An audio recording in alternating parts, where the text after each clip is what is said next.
Are you ready? You think you can tell us what to do? You think you can tell us what to wear? You think that you're better? Well, you better get ready. Bow to the masters. Break it down.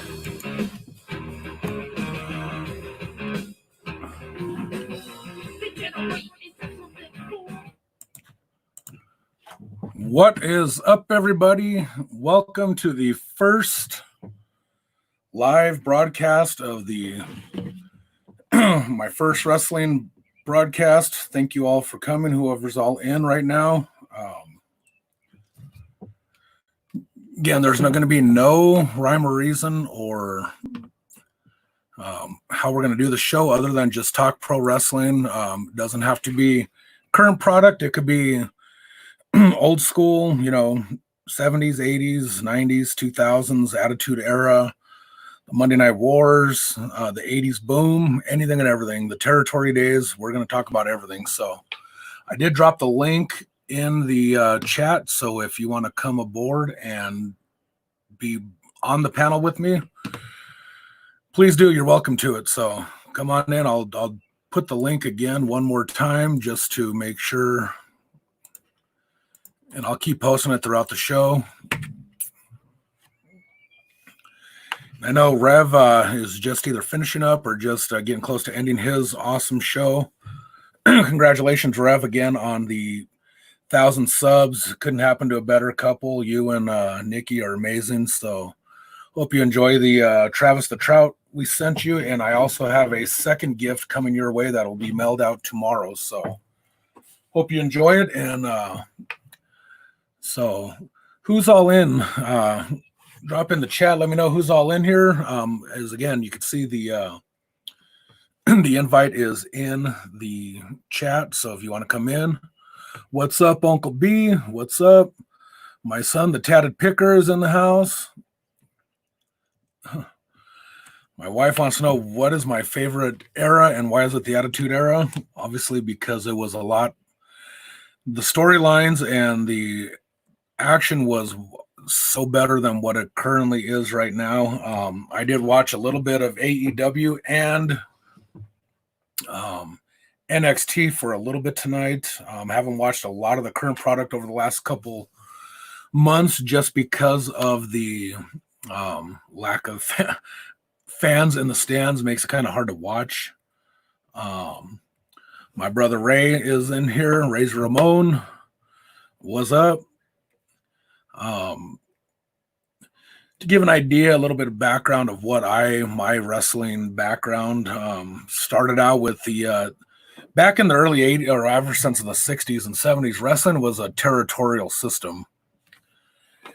So basically there were different territories with promoters that ran certain regions of the country. So you would have never seen the WWF in Denver, Colorado as the same. You would never see the AWA in the New York area. And then you had the Carolinas, which was the NWA. Texas had a couple different promoters. One of them was World Class Championship Wrestling in the Dallas region. So growing up living in Denver, Colorado, ours was the AWA, the American Wrestling Association. And owned by Vern Gagne. This is the logo for them. And I always got to be not taken. Hey, Nikki, what's up? My dad and brother would seem to always manage to ditch me every time they would go to the local auditorium to watch the pro wrestling. So it wasn't until I was a little bit older and I was not as much of a pain in the backside to my dad and my brother that I was actually invited to go to my first pro wrestling matches. And I'm here to tell you, I was completely awestruck with one. Obviously, Andre the Giant was on the card that night. So seeing a human being that large was something like I had never seen before in my life. Obviously, I'd never seen a human being that big. So seeing him and then seeing Hulk Hogan and the other wrestlers of the AWA.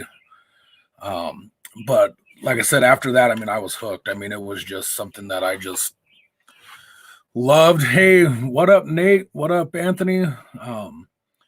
So yeah, and then from there we moved to Phoenix, Arizona, and myself, my brother, my sister Connie, my cousin Dan, who just dropped in, as well as my uncle Donald, were at the taping of Saturday night's main events when King Kong Bundy in storyline injured Hulk Hogan to set up their match at WrestleMania 2. So we got to see that live. They taped it in early February and then broadcast it on TV about 6 weeks later. So that was that was a pretty cool thing to see that have, so we were actually live in the arena when that event happened. And then from there, I mean, it's just been I've lucked out, been able to see a lot of pay-per-views live. My dad, my brother, myself, my uncle Donald, and my cousin Dan watched the very first WrestleMania via closed circuit television when we were little. So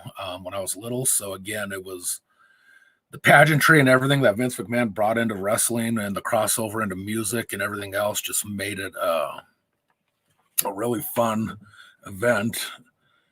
Yeah, Dan, when Andre the Giant was the Giant Machine, but of course, the term kayfabe, they tried to act like it was not him, but everybody knew it was him, but only the announcers that were, Gorilla Monsoon and them were the only ones that didn't know that it was Andre the Giant, but yeah, so anybody want to talk about anything in particular when it comes to wrestling? I'm actually kind of honored because again, Anthony Pittsburgh was a NWA pro wrestler for a time, correct, Anthony?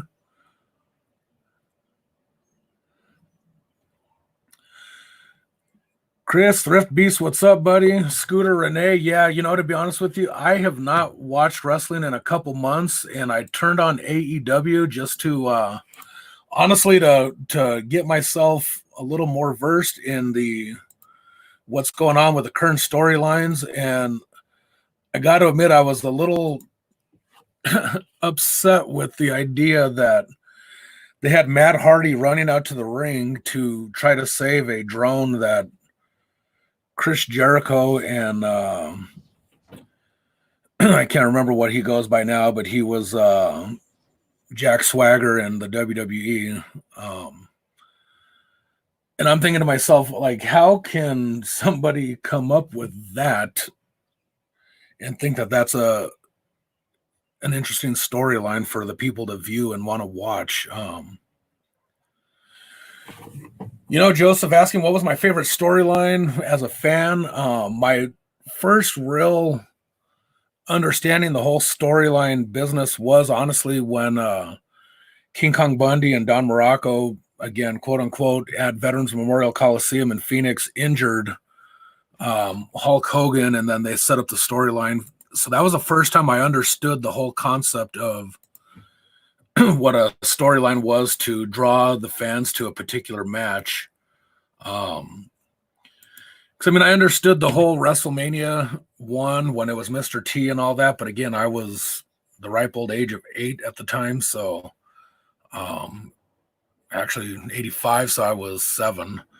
So I was a little bit older when the second WrestleMania came around, a year later, so it kind of made more sense to me. So, and then obviously going to the major one for me was watching Piper's Pit and seeing every week it unfold with Hogan and Andre, and then Andre turning on Hogan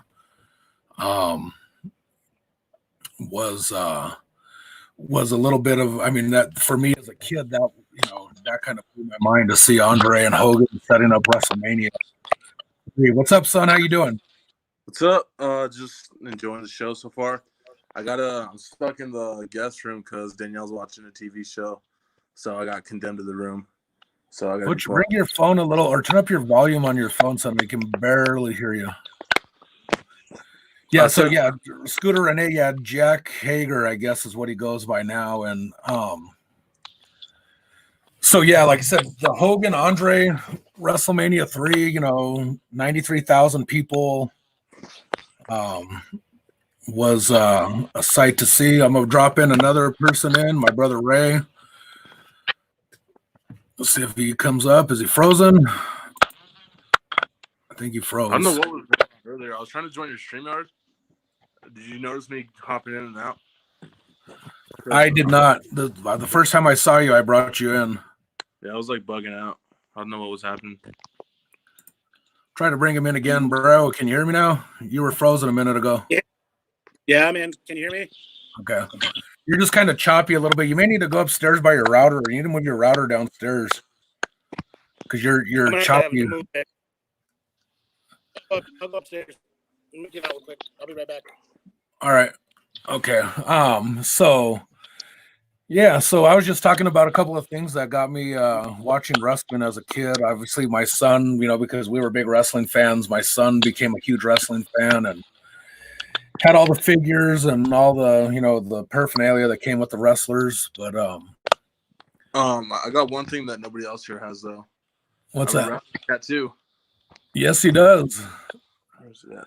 He's got the DX logo on his arm, along with a bunch of horror movie tattoos. So the lighting in this room's not very well because I don't know whoever designed our apartment complex put lights in every single room except for the guest bedroom. So we have this little lamp in the corner. So the lighting's not very good in here. Your lighting's fine, just your voice is really low. But hold on, I'm going to try to bring my brother back in again. There you go. What's Better? up, my brother Ray? Aaron, what's up, girl? How you doing? So did you watch any NXT or AEW tonight, Ray? I caught the last 15 minutes of each. I missed the beginning. I forgot all. I was doing some stuff for work on the computer, so I missed out on the first their first 44. Is it 45 minutes? Whatever it is. Try going off of your Wi-Fi and just running off of your cellular, bro, because it's still really bad. You do what now? Go to the bathroom. Try going off of your Wi-Fi and running off of cellular. But so what about anybody in the chat? Who's the wrestling fans? I know some people are in just to show the support and love, which I appreciate more than you will ever know. So thank you all. Hip flipping mama, Kelly, what's up, girl? How are you? So the name of the show is Wrestling with Storylines. So I want to talk about, we can talk about either current storylines, what they got going in wrestling. We can talk about other storylines and why they went with certain things or the decisions they made or whatever. You know what I mean? It's like, this is an open wrestling forum. We can talk about anything. I know Chris, Thrift Beast, he's a big wrestling fan as well. Anthony, we can talk about your career. Try it again. That looks better. Yeah, I'll have to figure something out, maybe to move that thing downstairs or something.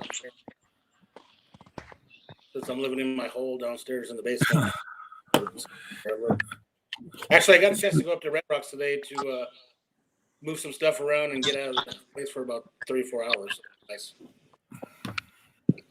Shane, what's up, brother? How you doing?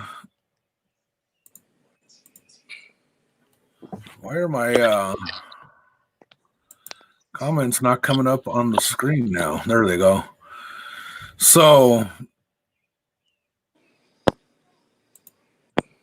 hold on, you're cutting again, bro.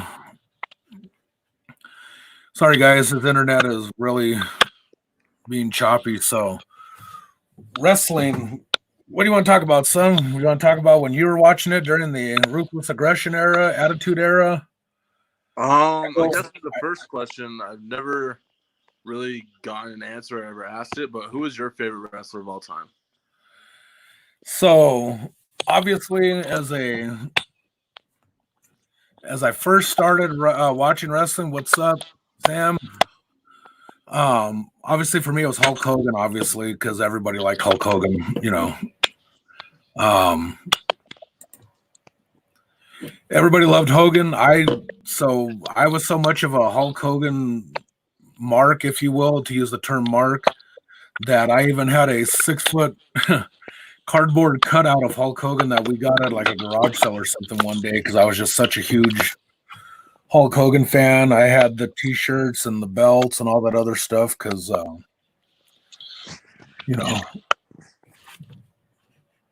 what is that you making that clicking sound, son? It might be my hands next to my speaker. Is it gone? Okay. So, yeah, for me, it was Hogan, obviously. But we lucked out when I moved to Arizona, and my cousin Dan and my brother would know this. So when we moved to Arizona, we lucked out because Arizona didn't have like a territory per se. So we actually used to be able to watch the NWA on WTBS. We used to be able to watch World Class Wrestling out of Dallas, AWA out of Minnesota, WWF out of New York. So we actually used to be able to get to watch all the wrestling. To where other parts of the country didn't get to watch it all. So we kind of lucked out and got to see a lot more of the different wrestlers. So on television, we never got WWF was the only wrestling organization when they went national that would come to Colorado or to Arizona to for wrestling. So we would go. They would come about once every other month. We would go to wrestling all the time in Denver. So, but yeah, so for me, it was Hogan. I liked Randy Savage when he turned. Liked Ricky Steamboat. Hold on. Everybody's signal's bad. So we're just going to keep going with the flow here. I'll try my brother again, see if it's any better. Hey. Everybody's signal's bad, so we're just gonna there, bro. Flow here. I'll try my brother again. Man, everybody's having a rough day on the Wi-Fi, so. But anyways, we'll keep going. Anybody have any questions about wrestling? We can talk about whatever you guys want, guys. It's open mic. Anybody else want to come in? Hopefully your signal's a little bit better than the other two I got going on here. Dan, what's up? Can you hear me, Dan? Hey. Hey, what's up, everybody?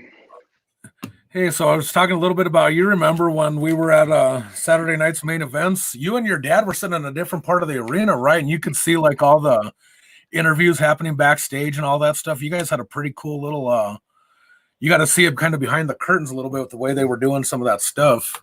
Right. We were off to the side, if I remember correctly. And so we could see like the ring on this side and then the backstage curtain stuff. So we can see them doing all their interviews and whatever else. It was a cool experience. And I think, how old were we at the time? Like 10 years old or something, right? We were young. Yeah, it was 1986. So yeah, we were 8 years old, 9 years old, something like that. Right. But yeah, I was a huge wrestling fan back then. And then slowly, as I got older and then when I moved back to Colorado, I still watched it and stuff, but I didn't watch it nearly as much because mainly the influence was from, hanging around with you guys and everything. Right. Someone's got volume in the background. I think it's Ray. Ray, turn your volume down on whatever you're on your phone or whatever. Can you hear me? Burley. Turn your volume down on whatever you're. Okay. Mine was my fault because I accidentally pressed the X button. So and I realized that I didn't update my name on here. It was still Bulldog, not the Tattooed Picker. So,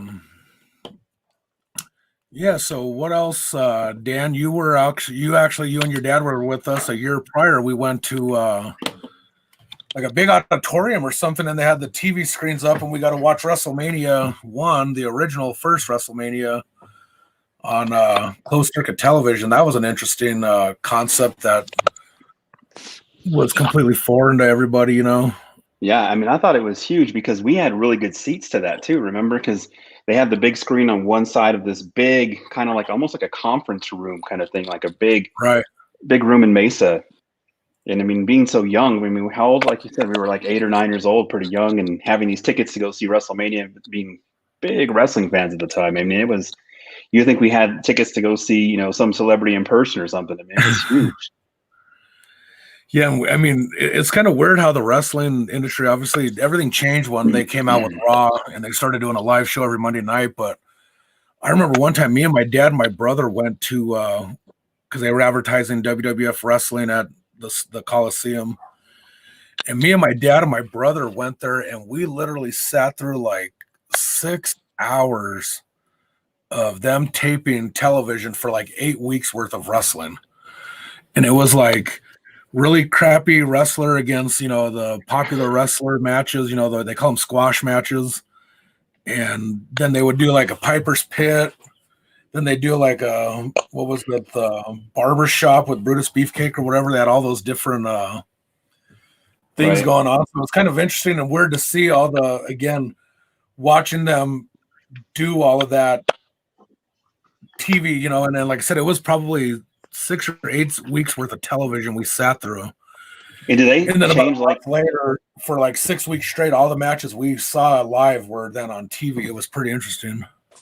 And were they changing any of like the backdrops or anything too? I don't remember if they went that far or if they were just continuously rolling.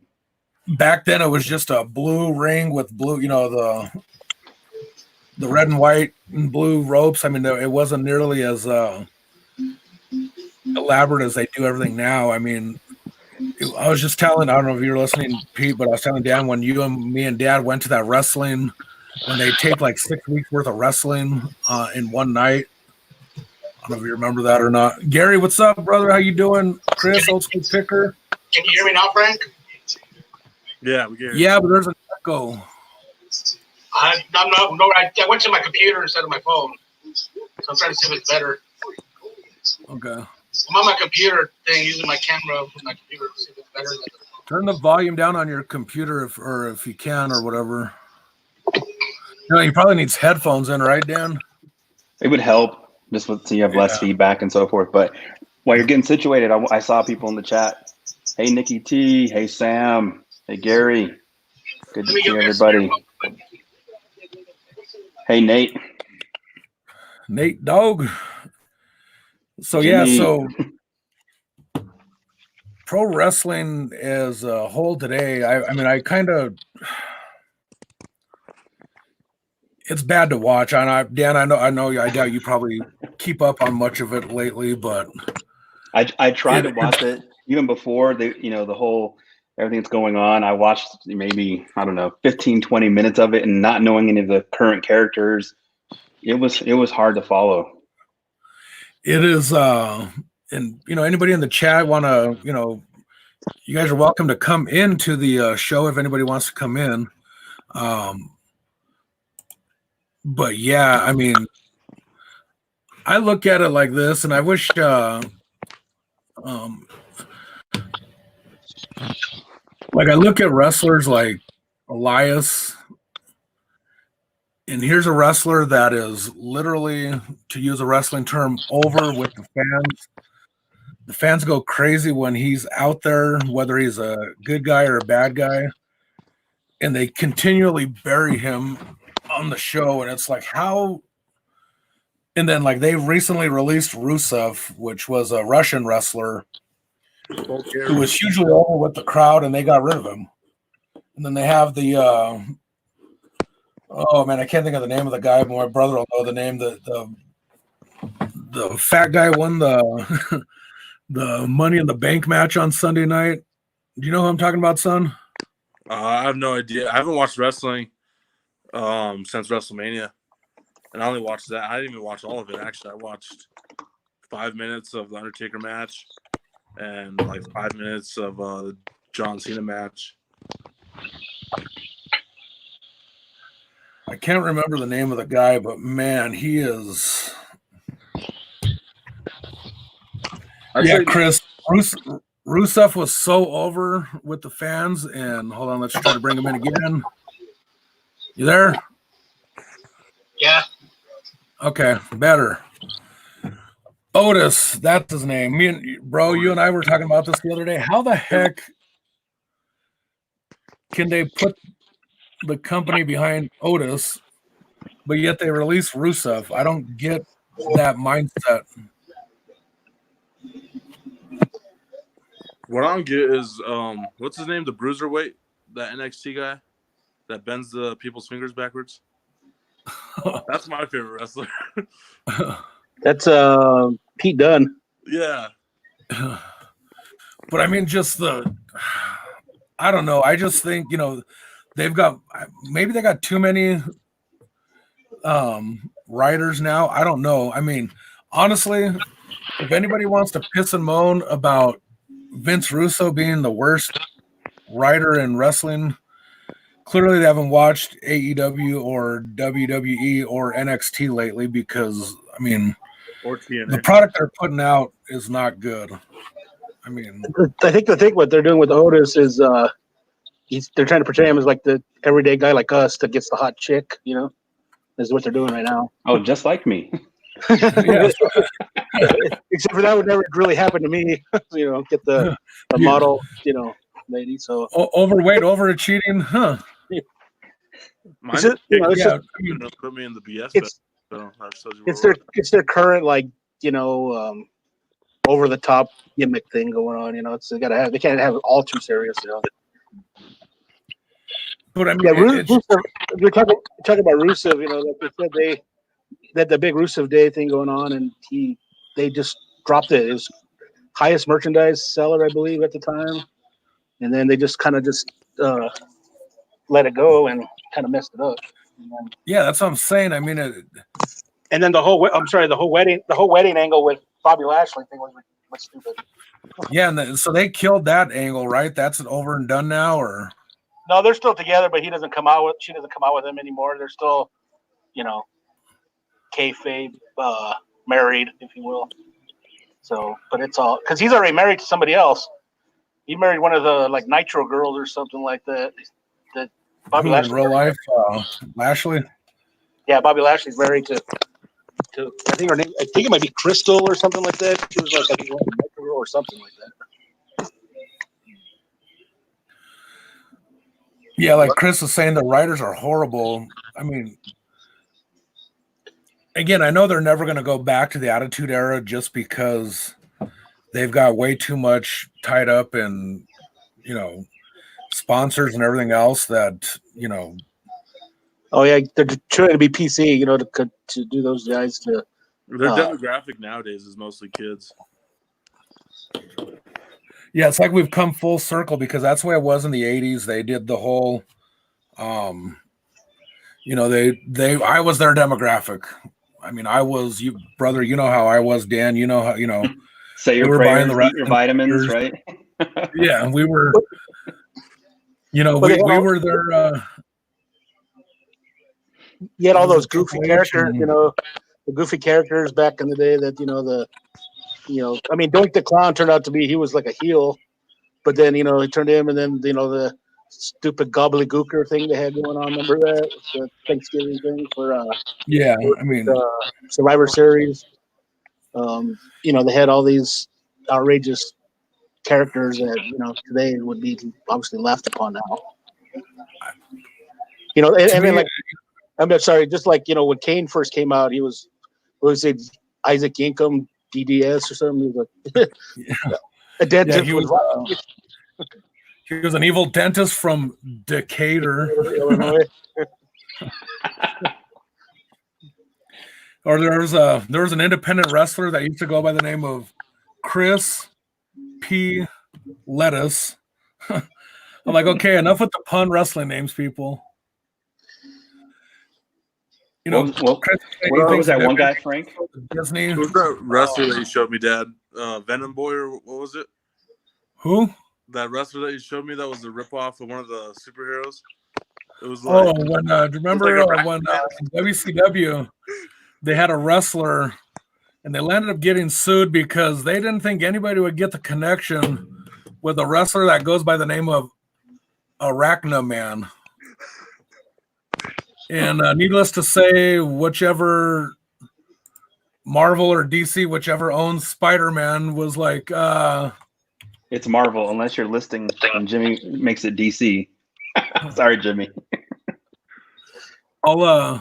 So I'm gonna show you guys. I'll bring up a picture of Arachna Man. or remember RoboCop when they did that angle?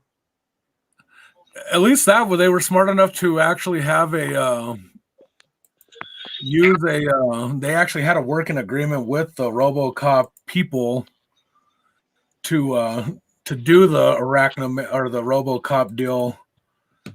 But this guy, hold on, bear with me, folks. I'm gonna. Arachna, that's funny. Was Arachnaman like the cost is correct? That's like the show I'm gonna do every Tuesday night. What was their thought? Here we go. You guys ready for a picture of Arachnaman? Hold on, bear with me. Sorry. Pete, do you remember this guy? Do you remember WCW having this guy? Oh yeah. Hold on. Yeah, that was. So, no one would ever confuse this guy with the more popular superhero. Who was that? Do you know who that was? It must be Bobby Barker instead of Peter Parker. Obviously, Arachnaman was a Laker fan because he had the colors. And then they had the whole WCW poorly run company is a whole other conversation. But yeah, they had when Jim Herd was running the company, they had the wrestlers, the hunchbacks, that their whole gimmick was because they had a hunch on their back, they could never be pinned, so they would go undefeated forever. Which one had the ding dongs or whatever they're called? The ding dongs were another Jim Herd era. They wear like gold outfits and rung a bell or something. And they would ring the bells during the whole match, and then then there's of course Chris the Shockmaster. Shockmaster. Yeah, they just had him on what's his name, Ottman? He was on Dark Side of the Ring when they were talking about who was it? The last one they just did with I don't know. They were talking about that and how he couldn't see out of the stormtrooper head, so that's when he fell over the set. And, yeah, supposedly it was like Arn Anderson, his voice off to the side or something. They did a parody. Only Anderson did the voice, which was the same voice box they used for the Black Scorpion angle they did prior. But yeah, speaking of Jim Herd, talk about another idea he had to go how out of touch the guy was with actually what wrestling fans wanted to see. He wanted to have a tag team called, I want to say he wanted to call them the Criminals or something to that effect, but the wrestlers were going to be a pair of black wrestlers, African-American wrestlers, coming out with a white, kind of like Civil War general attired dressed wrestler. And both these guys would be chained together, and I mean, like a straight up slave kind of. And it was like, yeah. Luckily, the WCW and Turner people shut that down before he got that to come to fruition, because that was one of the other brilliant ideas they were going to have.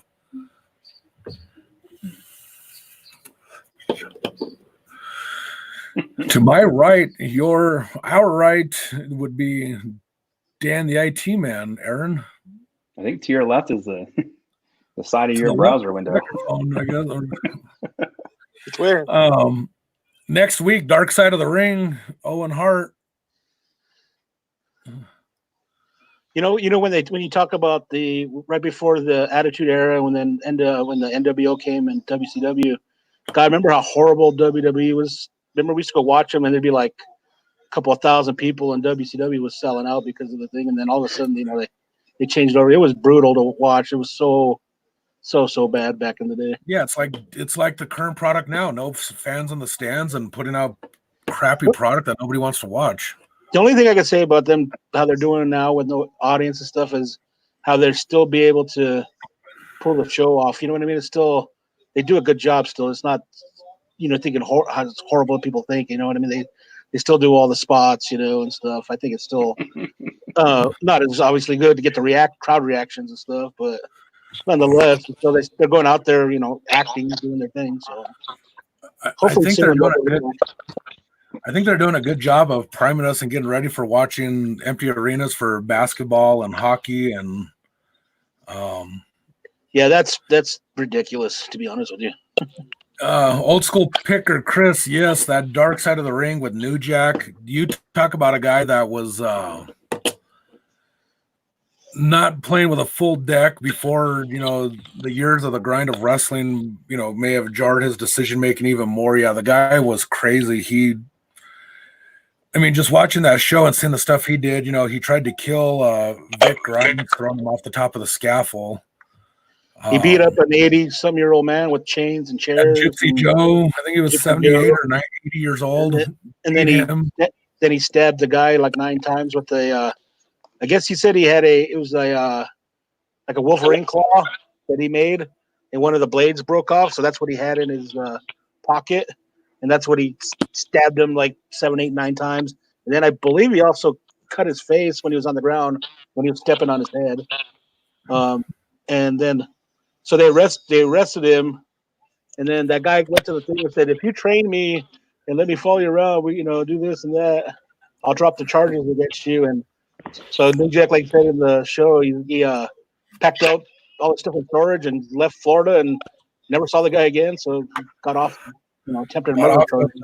Attempted murder charges that they had against him.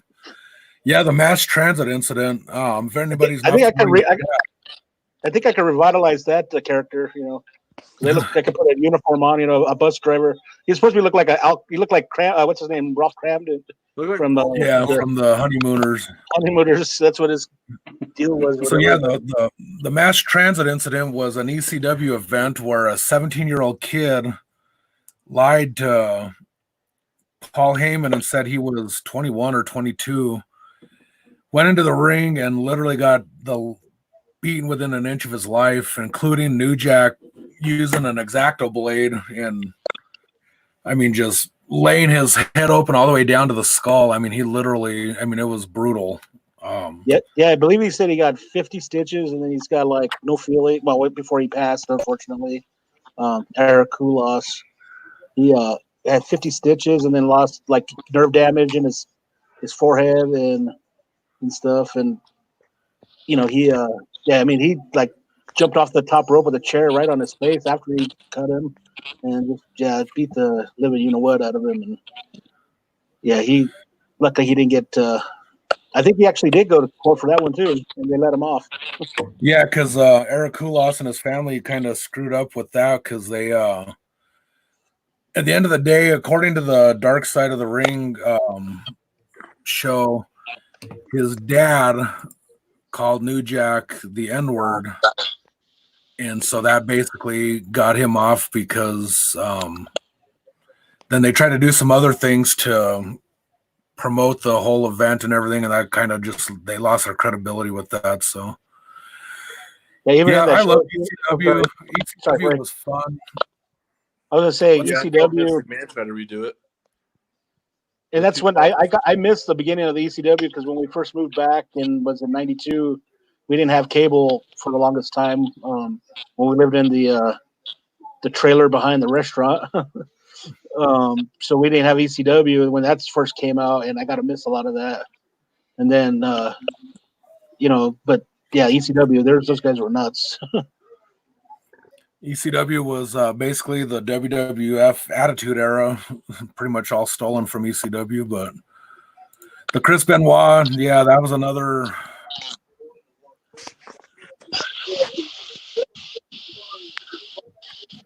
What is Aaron saying? Landshark Picker, what's up, buddy? She was asking if Four Horsemen.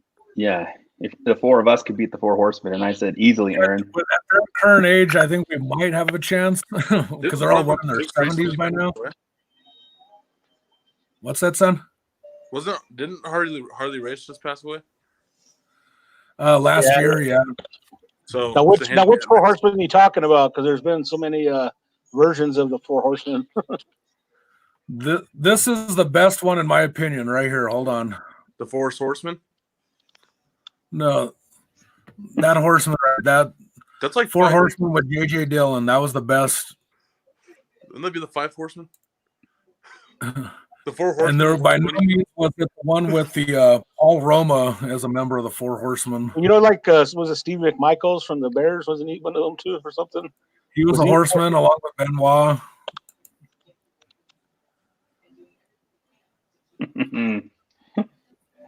You know who I got Mickey to T with see? the woo. You know who I got to see before he became like big in the WWF was when I was doing spring training down in Tucson. We went to a program. It was just a house show, but they what's his name came out, Brock Lesnar. So I got to see him before he made his actual television debut at that event. He was doing a dark show and a house show, and that guy came out, and I was like, oh my god, that dude was freaking huge, man. He was just massive and just tore people up in there. It lasted a couple minutes maybe, but yeah, when I first saw him, I'm like, oh god, this guy's gonna be something big, and I think it was a few maybe Maybe the next big thing. Yeah, the next big thing. But I remember seeing Brock Lesnar. All he needs to be inducted into the WWE Hall of Fame. He deserves more credit than people want to give him. Chris. Somebody mentioned that, somebody on the chat is talking about Paul Heyman. That guy has a great mind for stuff, though. You gotta admit, he's a good mind for wrestling. I mean, he used to be Paulie Dangerously, remember? He used to carry Zach Morris cell phone and had the long ponytail. He still does, but a little less hair on top. But he, that was his first name was, I think, Paulie Dangerously, and he's got a great creative mind because he's actually one of the head, story writers now on in WWE now too, creative. So talk about Renee or Scooter Renee bringing up these guys, man. Lex Luger's looking rough these days. Well, he had something, didn't he? He had a stroke. Strokes, right? Didn't he have a stroke or something? And now he's obviously wheelchair bound and weighs about 130 pounds soaking wet now. Unfortunately,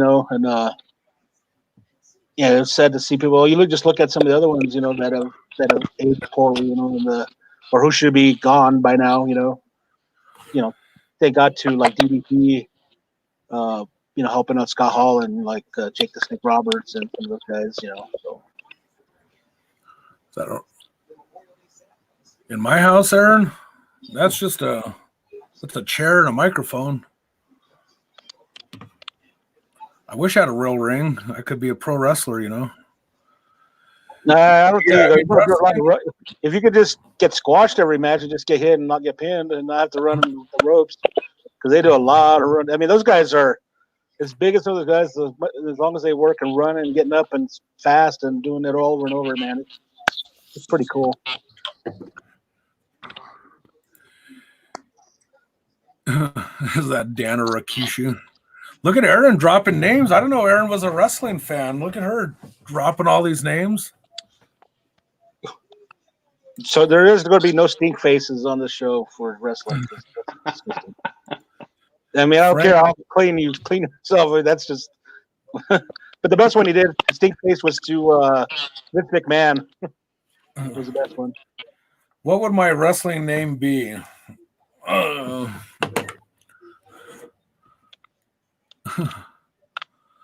I don't know what I'm. Well, who is it?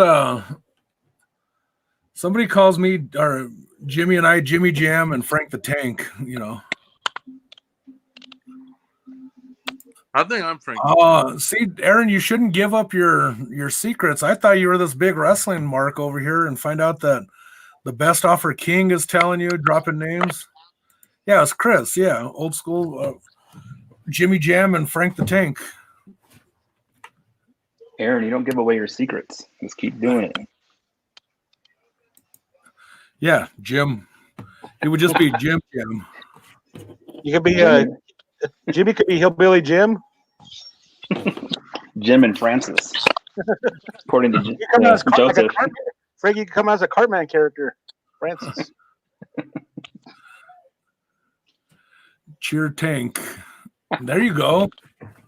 Bring it on, No, they had a cheerleading gimmick called the Spirit Squad, so that's you can't do that one again. And the best wrestler to come out of that was Dolph Ziggler. The show just got changed to Wrestling with Bad Movies. Chat, according to Frank.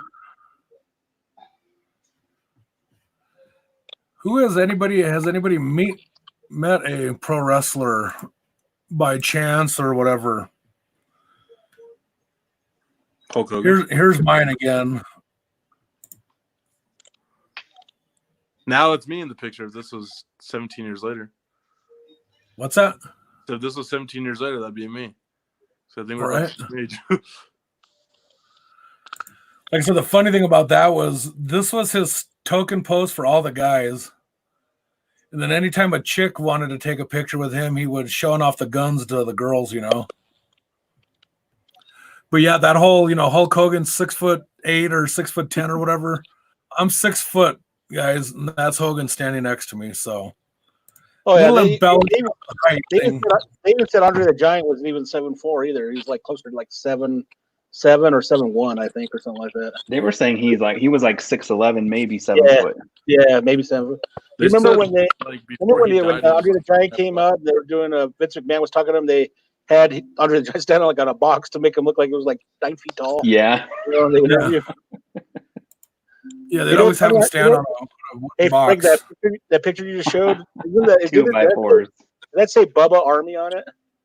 Yeah, So that must have been before the Bubba the Love Sponge, what do you call it? Lawsuit, I guess. yeah. Before Bubba and his wife kind of set him up a little bit on a Yeah. sexual interlude. Yeah. So, you know, remember some of the when we used to go to Red Rivers Memorial College for the fair. Remember they had it was first come first serve tickets. Remember we used to get like we went out there for like seemed like 25,000 hours in the rain one time I thought, and then go to right in the front row was first second row or front row was kind of cool. Get that close to the guys. So, Nikki, are you saying my song would be Milkshake if I came to the ring? Is that what you're saying? Or whose song would Milkshake be?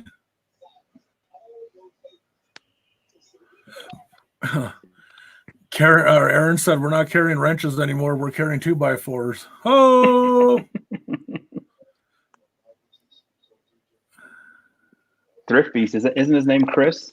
I was watching Yeah. your interview with Dave, the Tesla picker. He's asking who's everybody's favorite finish move. Now, Ray, didn't you used to do the figure four to to Antoinette or somebody way back when? I should used put to. Everybody? like Frank said on the one thing, I almost paralyzed Frankie's friend Paul because I didn't at the time didn't really think they didn't drop them on their head. That they're protected. They protect each other except for when Owen Hart almost crippled Stone Cold. But yeah, I was on the grass, right? He had a neck like this, then he was like this afterwards. He looked like Ram Man afterwards. Yeah, he had no neck. It was, and he just laid there. I'm like, can you move? I was like, make sure he can move. He was like a fine, but yeah. We're kind of kicking him to make sure he still had feeling in his legs and stuff, and then Didn't Paul Orndorff, Mr. Wonderful, do the pile driver? Wasn't that his finishing? Yeah, move? and he used to like.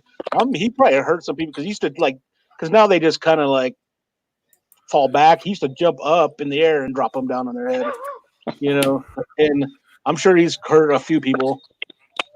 Nikki T. Goldberg is from your neck of the woods, played for the Atlanta Falcons. You talk about finishing moves. Some of the finishing moves is like, okay, my grandma could get out of that hit. It's not really going to put me down for 3 count. As great as the people's elbow is, it's an elbow smash. Come on, really going to go out of that? And that was one thing with Hulk Hogan. I never understood why his finishing move was just a simple leg drop. Well, and with him, he had how many surgeries for his back? Yeah. He goes, here you got a guy with 24 instead of using a power move like maybe a full Nelson or something to put him out with his arms. No, he jumped on his ass for 30 years, and now his back looks like a question mark, And all that 300 pounds or whatever he was, night after night, the only thing is going to do something to your, your back. And look at him now, Just like they were talking with Benoit with the, with the what do they call it, CTE, whatever the headbutt, and obviously unprotected chair shots back in the day. But they said, who was it? Harley Race told people stop doing that. He's in that show, stop doing that move because it'll, you're not gonna have a future. And then not David Smith, Dynamite Kid. did the same thing, the flying headbutt, and now he's in a wheelchair. And then now, Because he used to jump off the top rope, right? And yeah, hit to Yeah. people jump with out the and headbutt. hit the head. And maybe they're not actually hitting them hard or whatever, but nonetheless, they're jarring their heads, on their shoulders or chest, whatever, and then they just keep doing the wrong thing. Our cousin Erica said she used to put the tunes on all her cousins after the WWF or WWE would come into town. She'd beat everybody up. And she's still the people's champ. Thank you. I think the best finishing move, or whatever you call it, would probably be either the sweet chin music or the RKO or the spear, just because of like the shock factor, right? Like everybody remembers when Shawn Michaels did the super kick to Shelton Benjamin from across the ring, like stuff like that. Just not expecting it. Same with the RKO. Those are probably the best wrestling. I think somebody put it earlier in the chat. I don't know if it was the finishing move. There was this little guy. He was not, 5 foot nothing in TNA when PB Williams, I believe he did a Canadian Destroyer, which is almost like a flip pile driver thing. You might need to look that up, but it was pretty cool. I thought that was pretty neat. I like what's his name? AJ Styles, that move he does now. What's it called? The Styles Styles Clash. Yeah, where he hooks their arms and legs, and I like the Claymore. The James, Claymore was pretty cool James from Ellsworth broke his neck on that move. Drew McIntyre. But AJ So what- saved him from that happening. Who was the guy that had no chin that was in WWF? Or James Ellsworth. Yeah, Ellsworth. Yeah, when he almost broke his neck, and luckily he caught it, like protected him, because he was supposed to have his head out like this, and he had it tucked. And if he would have not like kind of gave up a little bit on him, he would have probably broke his neck and paralyzed him. okay, here's a good question. We'll go around the corner with this one. We'll start with you, Dan, and then we'll circle around to me if it'll come up here. Hold on. With the Mount Rushmore of wrestlers. Yep. Yeah, see, I'm still old school. I mean, I'm 80s, early It's okay. 90s. So, I mean, Hogan, Andre the Giant, probably Macho Man. And then I'll go out on a limb on my fourth. I'll have to go with George the Animal Steel, just because of his craziness, and he is so unique. And, who else would tear up the turnbuckle, right? So that's It was my funny. Son, who's your dark horse. son? Who's your four? So it's kind of weird that I would pick these four because I'm 6'5" and 350 pounds. But I like smaller wrestlers that have to prove their way to get in. So Eddie Guerrero, number 1. Shawn Michaels, number 2. Chris Jericho, number 3. And it's kind of controversial, but number 4 would be Chris Benoit. Pete, yours? I think for what they gave to the business, as far as like how they brought it up, obviously Hulk Hogan. I would say the most electrifying man in sports entertainment. I mean, the guy that started the talking. I mean, real good talking that can, sound of his music. Stone Cold Steve Austin. And I gotta throw Mankind in there because I think he's great. Or Dude So Love, mine would or be- Brother Love, or whatever he was, or whatever his name is. Mine would be Hogan, Flair, Taker, and Shawn Michaels. I think Taker would be good just because the gong. When you hear that gong, people just go crazy. You know what I mean? I think Scooter that Ray, Taker? Bruno, Hogan, Flair, and Austin. Couldn't go wrong with that. Nikki says Randy Savage would be on there. Bret Hart. You know what? I would have to have a fifth face on my Mount Rushmore, because I would have to put Eddie Guerrero on there too, just because, unfortunately for him, his body couldn't hold up to, but he was on the cusp of being one of the best, and, got taken out too soon. Love Superfly Jimmy Snuka coming off the top of the cage onto Morocco and Madison Square Garden. Jimmy Snuka? Yeah. Sonny, my Superfly man. Undertaker, absolutely the best character, period. Longevity never changed after he started in 91, I think it was. I like the Taker because I sold the poster for $300 of him. That's the weird thing about the Undertaker, though, is like his character makes him as good of a wrestler as he is. Because his wrestling moves aren't really the best. His technician ability is not the best. Like you see when he went from the Undertaker to the American Badass, his character completely flopped, and it's all in the character, and that's like the number one thing with him. I think they changed his character when he went to the American Badass. They had to change it a little bit to kind of refreshen him up, and that's why he obviously went back. But he was before he was Undertaker. He was with Danny Spivey or something? There were Skyscrapers or something like that. Yeah, there were the Skyscrapers before that, and then he was it was Mean Mark Calloway was his name too. Was that what Mean Mark Callis? Yeah, Callis. He was in one of the Hulk Hogan's earlier movies, not the Urban Commando. Yeah. To answer Sonny's question, yes, I've been talking to my dad about the Big Show, and I think it's hilarious. It's on Netflix, right? Yeah, Rikishi's on there. Mark Henry. Who else is You know on what? there? You know what? No, sorry, Frank. Speaking of Mark Henry, when back in '92, '93ish, when the Rockies were, coming aboard, they had a big sports convention down at I think it was at Kurgan Hall before the convention center or something like that, and they had a bunch of athletes from all sports and whatever. Well, they had Olympics athletes there, and actually, I got a picture autographed by Mark Henry before he started wrestling for WWE or whatever.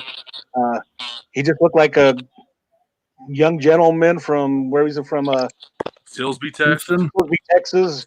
He looked get clean shaven, didn't have the dreadlocks, just a big old, big guy that was there signing autographs as Mark Henry because he was a power lifter, I believe, in the Olympics. I think so. Yeah. So, but I got to meet him before he went to the WWF, whatever he was at the time. So yeah, Chris, there for a while they had like a revolving between Sid Vicious, Danny Spivey, and Undertaker when he was Mean Mark Callis. They were the three of them kind of intertwined between the Skyscrapers, depending on whether Sid Vicious was stabbing Arn Anderson or not, whether he was, Speaking of Sid Vicious, that leg break on live TV was pretty brutal. When he snapped his leg jumping off second turnbuckle, wasn't even the top. Yeah, that was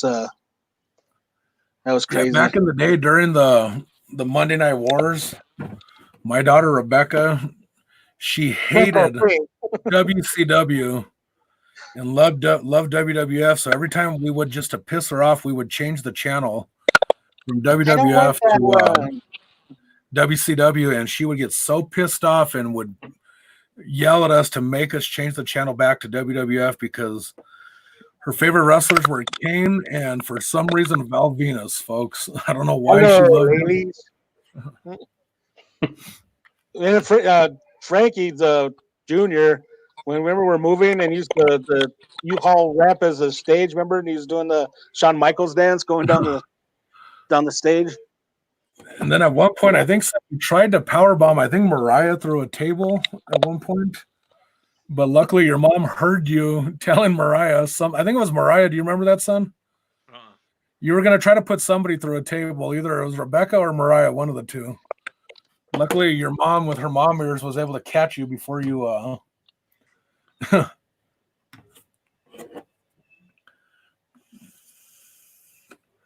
There was a question I was going to answer, but I forgot what it was. What's that, son? Oh, about Sid Vicious. Like, he's another one, kind of like The Undertaker, where his character made him kind of who he was. Even though he's not one of the most prolific wrestlers of all time, he was still able to hold the WWF Championship, be main event in WrestleMania. And what's holding him back is kind of like what Brock Lesnar is, the lack of mic skills. And him having half the brain that you do. Yeah, he's pretty dumb. Luckily, he had muscles, and they liked that back. He had the look. That was Sid Vicious. Yeah. That's what he wrote off of. Was he had the look? He just had a 2-cent brain on his shoulders. Yeah, like it's kind of like you said about the Undertaker's like gong in the beginning of the song. If I'm not mistaken, he came out when he first started, or around when the movie The Road Warrior came out. He came out as Lord Humongous. He wore a mask, a leather mask, or that like a mask with the leather thing on him and stuff like that. Came out with that. Sonny, I have not seen the $1 Million Man documentary. Where did you see that? Because I'd be interested to see that.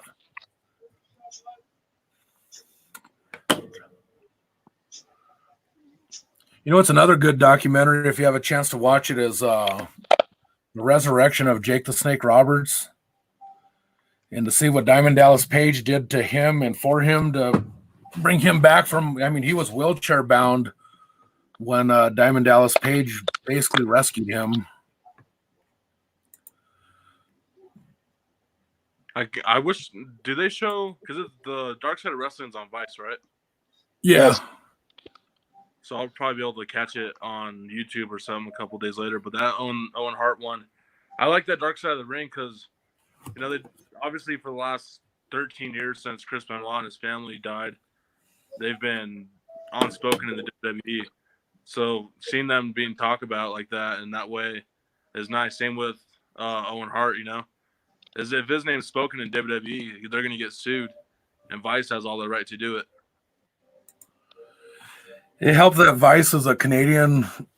The Dark Side of the Ring is a Canadian production company that's doing that show. So I'm sure it helped to kind of lessen the blow with them. So I'm looking forward to that next week because that's what I'm saying. Like, it's not WWE licensed, so his wife has no say really, other than using his name, you know. Well, she's actually going to be on the documentary next week. Yeah. So Owen Hart's family, his wife and kids gave the okay on that. That's awesome. I'm surprised how much actual WWF and WWE footage they're actually able to use on those documentaries. I'm surprised, you know, the WWE even. Well, I'm sure they got something out of it. Because they're doing back old stock footage from the 80s and 70s and 80s and 90s and throwing it on there. So I'm sure Vince got something out of that. I don't think he's giving it away for free. And then any of the doesn't he own the AWA and WCW library too, right? Yeah. Videos and, but watching the Dark Side of Wrestling, you know, when they had the Chris Benoit documentary, when they're showing the police footage of pictures they took inside the house, I don't know about you guys, but that gave me like chills seeing that.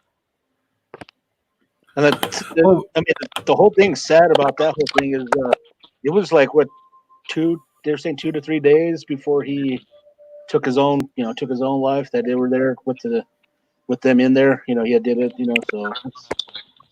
And, you know, they talk about the Hall of Fame, you know, obviously he's never ever going to be in there, but, you know, his wife, Nancy Benoit, you know, she was a woman, and then the fallen angel back, and she's the one that started the female valet manager type person, you know, so I think she has a big part of wrestling history that I think they should, you know, put her in as something, maybe, you know, not as, you know, with Benoit's name on the end, but they even mentioned that in the movie or the video, you know, that show that you know, she deserves that, I think. Yeah, Chris Benoit's son, watching that documentary and to see what he's had to go through and everything because of all that was pretty sad. You know what's crazy to me too is like how much he looks like Chris Benoit. So kind of seeing like son, yeah, resembles Chris Benoit was pretty strange to me as well. The one Dark Side of the Ring I didn't think was very interesting. I mean, it was interesting, but it was the Dino Bravo one.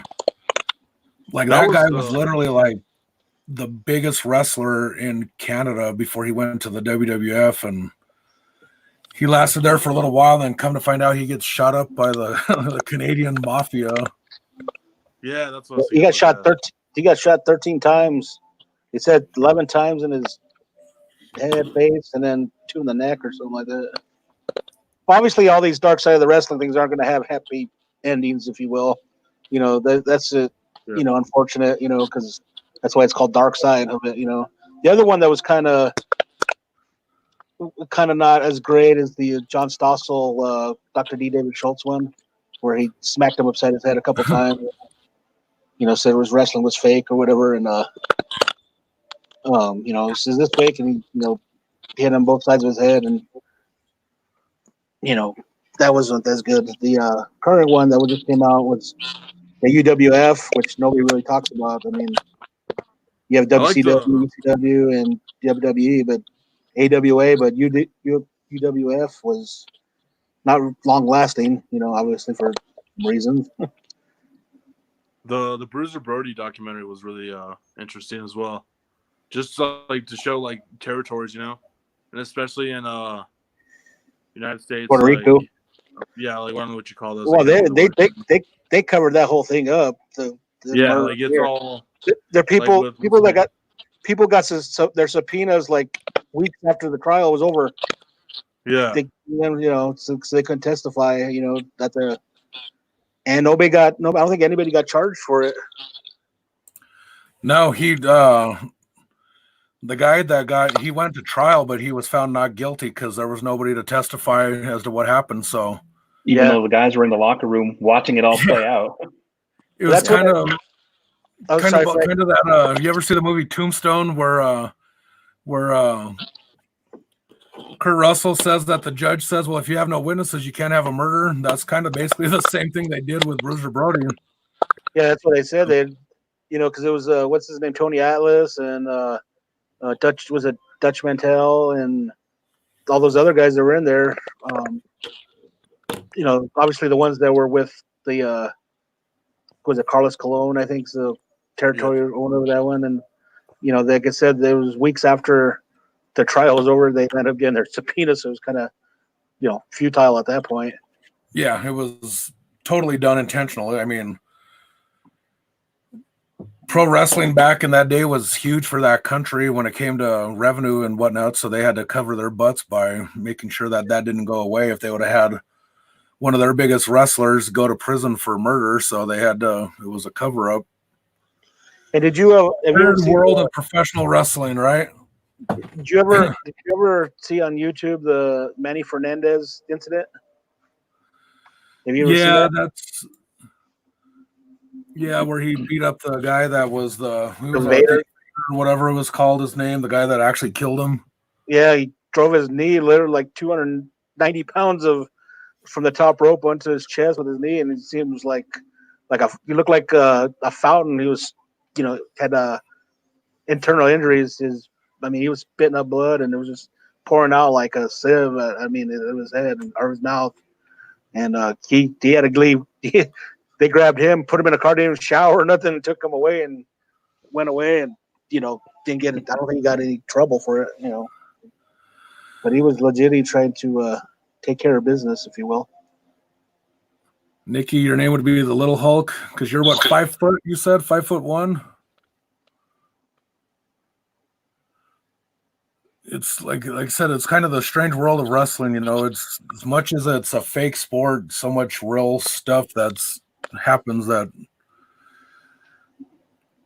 The worst part about pro wrestling is the amount of guys that died way too soon because of whether personal demons or others, you know, not just, you know, from drugs or alcohol, but just various reasons. And they're all, you know, a lot of these guys, I mean, you could have a hell of a WrestleMania card with the guys that are no longer here that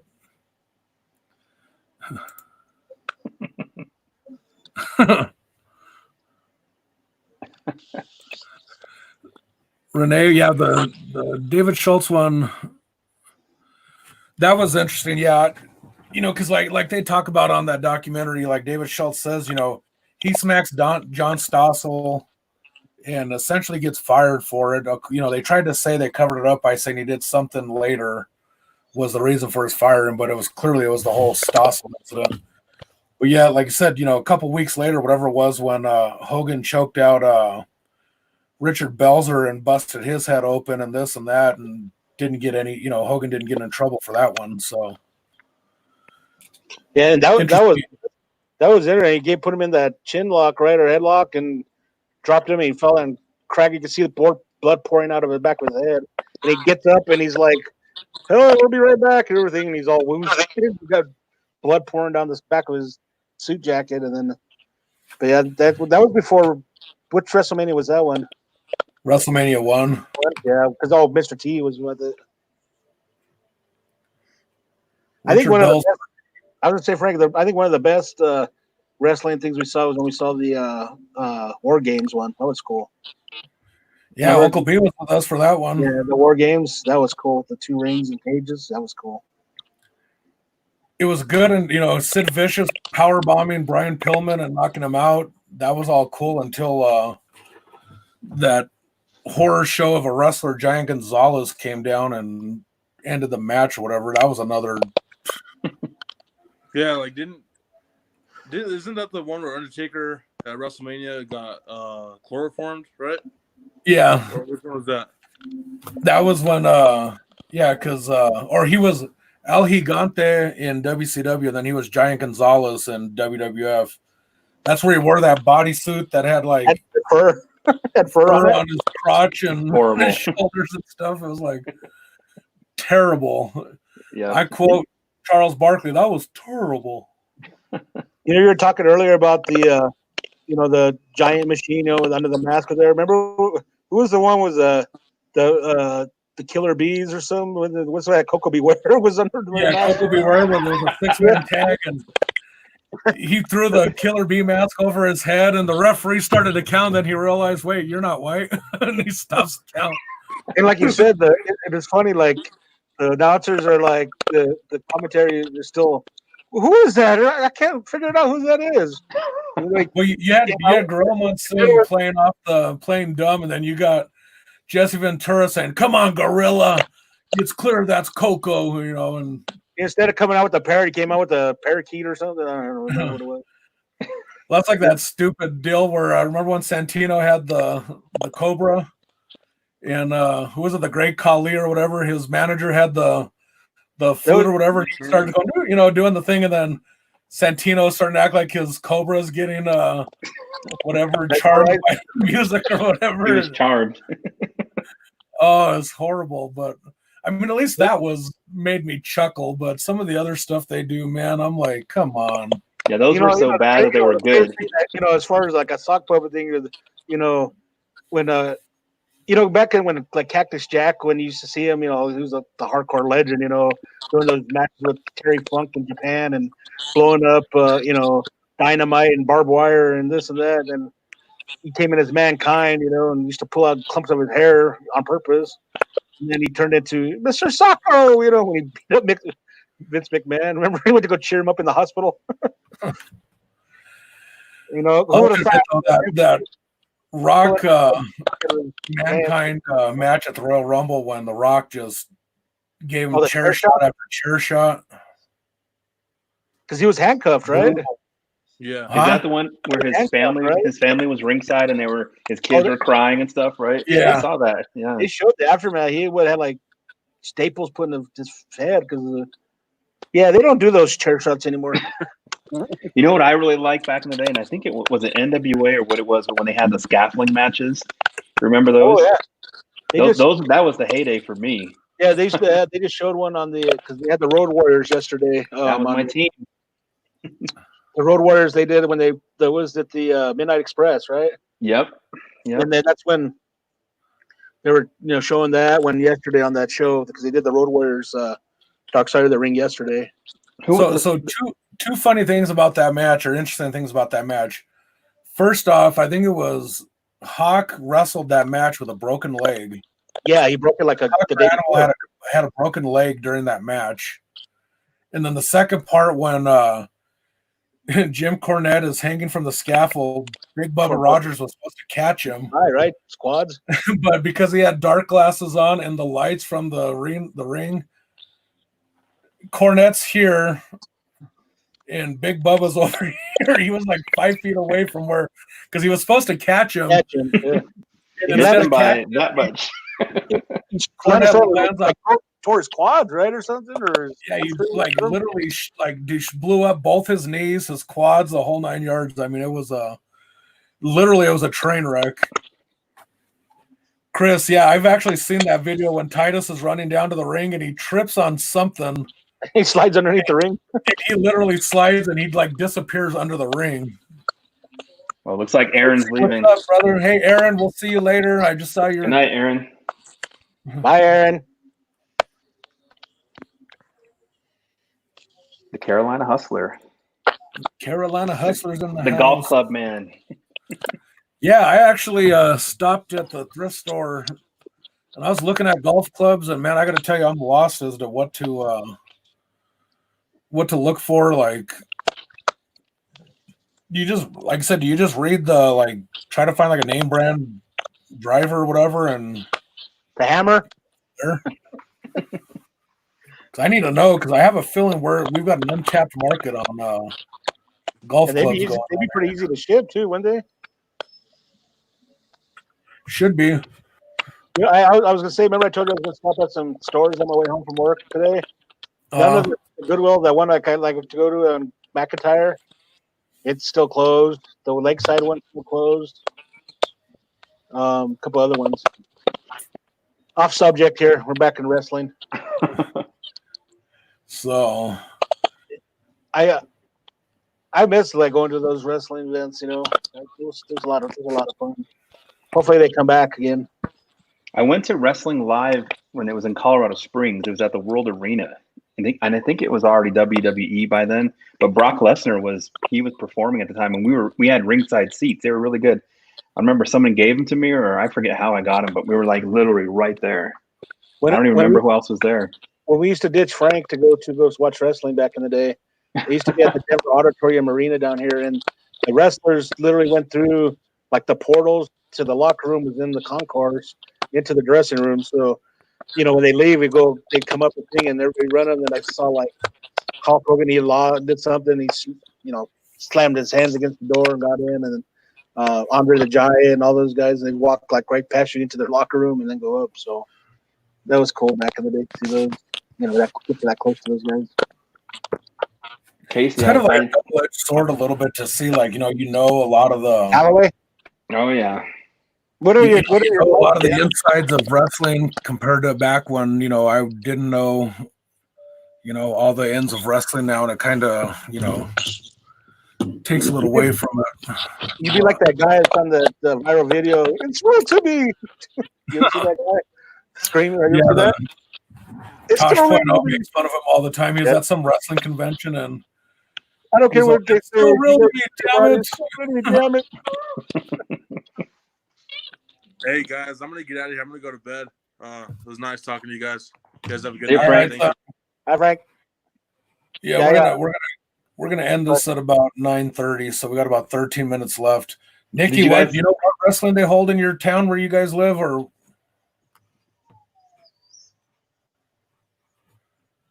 It'll take some time for So the we've chat. been lucky. We've been able to see a lot of big events, both live and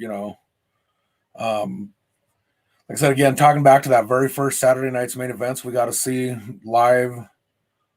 Quite a few pay-per-views we've lucked out, been able to see. I've been to a lot of Nitros and Monday Night Raw, SmackDown. I've got used to go watch all those, and then the house shows are not as extravagant, the regular ones, but the ones on TV, are pretty cool. I hope to, like I said, it'd be nice to be able to, at some point, sometime, I'd like to be able to try to get, if I ever see him again at the thrift stores again, talk to Vince Russo and see if he'd have enough energy to. So you can say, hey, the Viagra on a pole match, that was a pretty dumb idea, don't you think? Chris is asking, best in-ring talent today, AJ Styles, Rollins, or Kenny Omega? I like Finn Balor. I like AJ Styles a lot. Finn Balor before he went back to NXT. I used to like, and they kind of not squashed him, but didn't do very good with him, with Finn Balor. Yeah, I liked Finn Balor. He's like one of the few foreign wrestlers that I really liked. A few of the other ones I don't care for as much. But I liked Finn Balor, so of course they sent him to NXT that I don't like to watch. So Is the Miz still wrestling?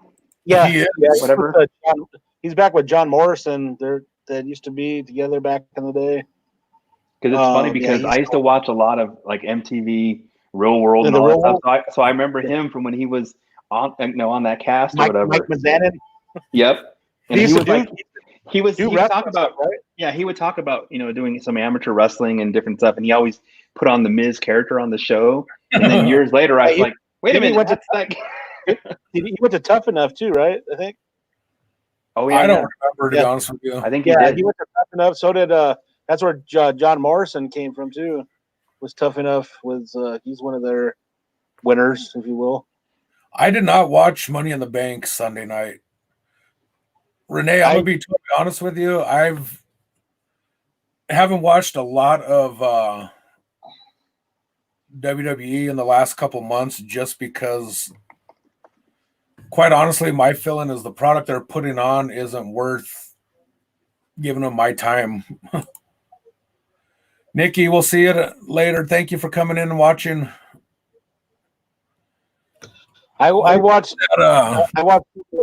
I fast forward a lot of the matches that I thought were boring. I watched some of it. I didn't catch the two actually Money in the Bank matches at the end because they were taking place on top of the WWE headquarters, and which is kind of, I guess it was kind of cool. But then they, people, a lot of people were getting upset because what's the name? Burger King. What's his name? Corbin, whatever his name is. He supposedly threw Rey Mysterio and Aleister Black over the top of the ledge of the Titan, the WWE headquarters. So what it was is that it's two or three tiers, you know what I mean? So they, to say that they didn't throw them because they actually sounded like they fell and splatted on the thing, but it was just like another 10 feet or whatever length of a floor would be, whatever, and they landed there. But there was people right in saying that people were crying that they killed Rey Mysterio and those guys on live TV and stuff. So Does he still wrestle with a mask? yeah, Or has he done any non-mask wrestling? they took it off in WCW, right, Frank? Was that when they took it off for him? yeah, and then they act like it never happened. Yeah, they took it off on Monday because Seth Rollins poked his eye and then proceeded to rub his eye into the corner of the ring steps, and he did the whole squealing thing. His eye was. Then they showed a little bit of blood on there, and they had to take his mask off to give him first aid on his eyeball. So yeah, he still wears the mask. Again, I don't know what their thinking is with a lot of the stuff. Like, to me, in my opinion, that Fiend John Cena match at WrestleMania was a new level of horrible as far as I was concerned. I don't know what they were trying to do with that, with the whole, it was all a bunch of different skits that. Yeah, like if he was with the NWO and then he was with the Generation X or something. I didn't get it a lot, but that's what they were going for, theatrical part of it or whatever it was. But so is John Cena? What's that?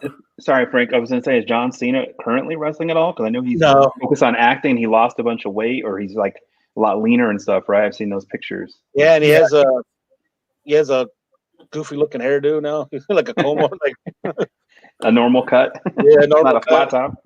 When I was still living in Colorado Springs, I used to go to the 24-hour fitness, and they were in town, and he was working out at 24-hour fitness, and nobody was even noticing because it was kind of late, and he's just over there just on some machines, just lifting and stuff, and I'm like, that guy's like 3 times the size of everybody else in here, but he was just doing his own thing. Yeah, yeah. Bobby Lashley's from Colorado Springs. Yep. The biggest thing the biggest mistake, and they haven't learned from this mistake, was they should have turned Cena at some point, and they never did. And now they've done the same thing with Roman Reigns. They need to turn him heel to make him different, because right now, I think they didn't. I think when they didn't turn Cena heel is because they were. I think it would the older guys like us would have bought more stuff if they had a darker Cena something on there, instead of the bright, like the Rock used to call them the Fruity Pebbles colors, the bright colors and stuff like that. But if their demographic is for kids, yeah, they look for merchandising from the kids and stuff, right. So that's why they never turned him. Yeah, I mean, it just sucks though, because I mean, literally the best thing Hogan ever could have done was when they did when they did the turn and had him with the NWO. I mean, I got to be honest with you. Everybody was tired of that character. It was the same moves every time. Hogan gets beat up. He does he holds up, waves his finger, gives him a big leg drop over. Frank used to do those moves all the time in his bedroom with his wrestling figures. He had it down packed. You know, now Cena would do the 5-knuckle shuffle, do the FU or STFU or whatever, match is over. And now Roman Reigns is the same thing with the stupid Superman punch. He's cocking a gun for a punch. I don't understand that. Frank, what I always remember as a kid playing with the wrestlers is, we'd play with the wrestlers, right? And you're like, he's cleaning house. Oh, but he forgot the kitchen sink. Remember? It was just, man, it just the imagination, It's funny, like the wrestlers that you had, Frank. They were like this. They had one pose, so they couldn't really do any moves. You could just smack their head, give them headbutts all the time or something. Yeah, now they're all articulated and can move things around and stuff. But you have your Iron Sheik. That's all he's doing is this. Frank, didn't some of the wrestlers, we would bend them so much that like the backs of their knees would start to tear apart slightly? Yeah, did any of them lose any limbs or have to tape them back together? My first Hulk Hogan figure became an amputee at the knee because I would do the leg drop. I would have folded his leg to do the leg drop, and I did it so much that one day he went to do the leg drop and his leg amputated from his body. And well, you should have turned him into the Texas Tornado.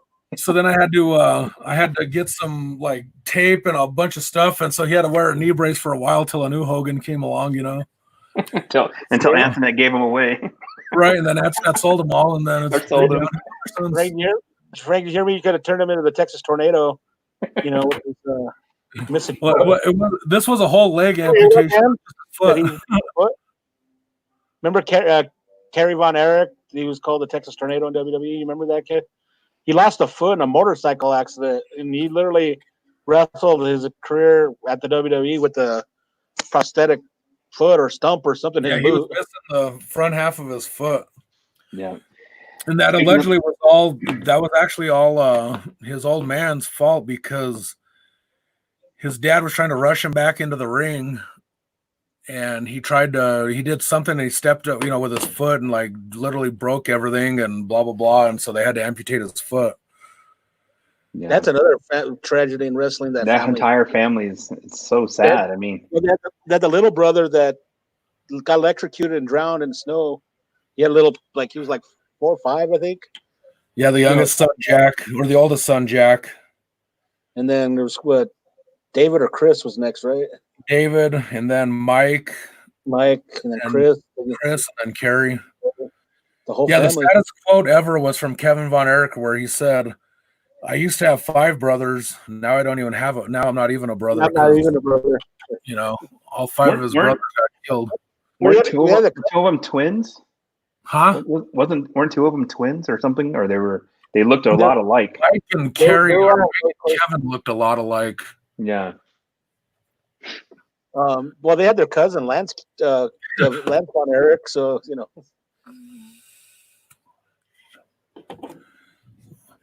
All right, y'all. I think we're gonna shut this down because I still got to do some orders to pack and all that kind of stuff too. But everybody that joined in to chat with us, come back next Wednesday, right? You're doing it every Wednesday again. I'm gonna try to have a topic to maybe we'll talk about the Von Erichs more in depth because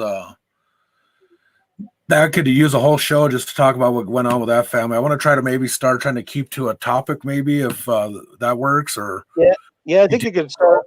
Maybe, we'll have to jot some ideas down for questions or like you said, topics like you're talking people's favorite factions or something, or or how they started watching, or what was their best memories of watching wrestling somewhere, or something like that. Get some ideas down.